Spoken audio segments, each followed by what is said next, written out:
आप सब बहन भाइयों को प्रेज द लॉर्ड। ये सुबह के सुंदर समय फिर परमेश्वर ने हमें अपने सम्मुख आने का मौका दिया।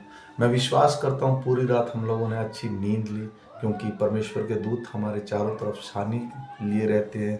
धर्मी लोगों के लिए परमेश्वर अपने दूतों को नियुक्त करता है।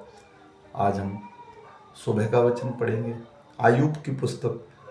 याकूब की पुस्तक में से 3 अध्याय। इस शीर्षक का नाम है जीभ को वश में करना। और आज का ये जो वचन हम रिकॉर्ड करेंगे ये प्लीज़ सबको शेयर कीजिए, क्योंकि ये मसीह लोगों के लिए बहुत ही एक निर्णायक बात है।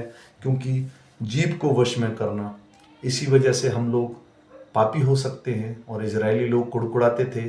इसी वजह से मैं विश्वास करता हूँ सब मेरे मसीह भाई बहन इसको ध्यान से सुनेंगे और कोशिश करेंगे अपने जीवन में अगर कोई कमी घटिया है तो हम उसे निकाल सके। आमीन। हे मेरे भाइयों, तुम में से बहुत उपदेशक ना बने, क्योंकि जानते हो कि हम उपदेशक और भी दोषी ठहरेंगे, इसलिए कि हम सब बहुत बार चूक जाते हैं। जो कोई वचन में नहीं चूकता वही तो सिद्ध मनुष्य है और सारी देह पर भी लगाम लगा सकता है। जब हम अपने वश में करने के लिए घोड़ों के मुंह में लगाम लगाते हैं तो हम उसकी सारी देह को भी घुमा सकते हैं।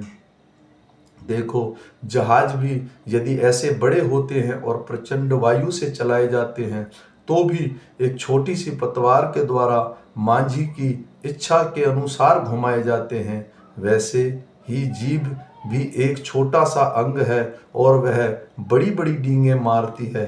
देखो, थोड़ी सी आग से कितने बड़े वन में आग लग जाती है। जीभ भी एक आग है। जीभ हमारे अंगों में अधर्म का एक लोक है और सारी देह पर कलंक लगाती है और जीवन गति में आग लगा देती है और नरक कुंड की आग से जलती रहती है। क्योंकि हर प्रकार के वन पशु पक्षी और रेंगने वाले जंतु और जलचर तो मनुष्य जाति के वश में हो सकते हैं और हो भी गए हैं, पर जीभ को मनुष्य में से कोई वश में नहीं कर सकता। वह एक ऐसी बला है जो कभी रुकती ही नहीं। वह प्राणनाशक विष से भरी हुई है। इससे हम प्रभु और पिता की स्तुति करते हैं और इसी से मनुष्यों को जो परमेश्वर के रूप में उत्पन्न हुए हैं श्राप देते हैं।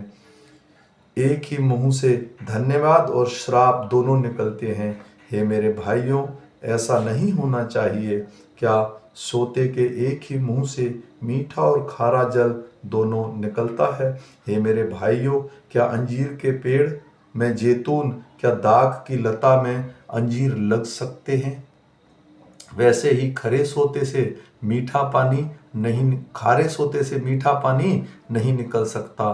तुम में ज्ञानवान और समझदार कौन है? जो ऐसा हो वह अपने कामों को अच्छे चाल चलन से उस नम्रता सहित प्रकट करे जो ज्ञान से उत्पन्न होती है।